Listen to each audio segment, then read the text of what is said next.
I'm Karin Cullen, licensed marriage and family therapist of Insights Counseling Center. I'm here today to start a 4-part series on EMDR, eye movement desensitization and reprocessing, and work performance enhancement. Part 1 is about EMDR and trauma. Part 2 is about the memory networks. Part 3 is about the mechanics of EMDR and how we clear out those memory networks.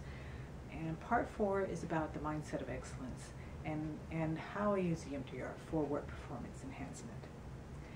Now, first of all, I want to talk a little bit about some of the credentials of EMDR. That it is now recommended as effective treatment for trauma, PTSD, in the guidelines of practice of the American Psychiatric Association and the Department of Defense and Veteran Affairs. Francine Shapiro herself, who is the creator of this type of therapy, she is the recipient of the International Sigmund Freud Award for distinguished contribution to psychotherapy. With that being said, what we do when people come to see us for different types of issues that they're having in their lives, as an EMDR therapist, we look at people's trauma history.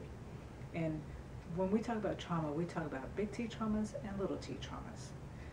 The big T traumas are the obvious ones, such as, there are life-threatening events, and such as, an example would be being in a car accident, being in a house fire, in some sort of natural disaster. Here in Florida, we have hurricanes and tornadoes and flooding, or being a rape victim, or being in a domestic violence situation.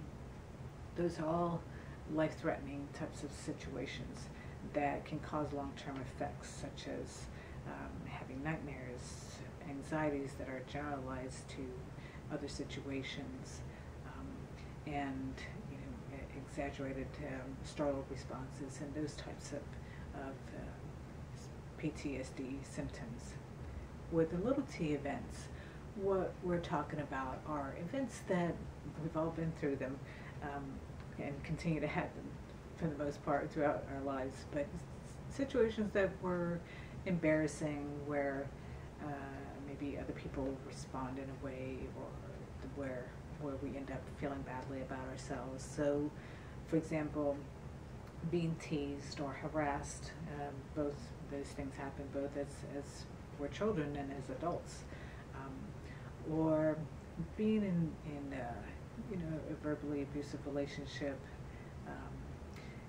those types of situations. Say, for example, we went to the bathroom and 5 minutes later we realized that there's a piece of toilet paper stuck to our shoe. That's one of those embarrassing moments.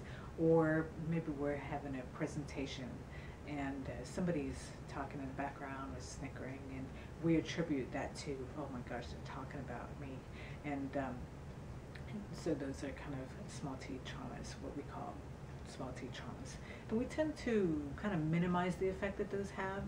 However, over time, these types of events can certainly add to our negative self-beliefs and self-doubt, which cloud our ability to perform at the top of our potential. So that's a little bit about kind of EMDR and trauma. And so in part 2, I'm going to talk about how trauma affects the memory networks. So until then, take care.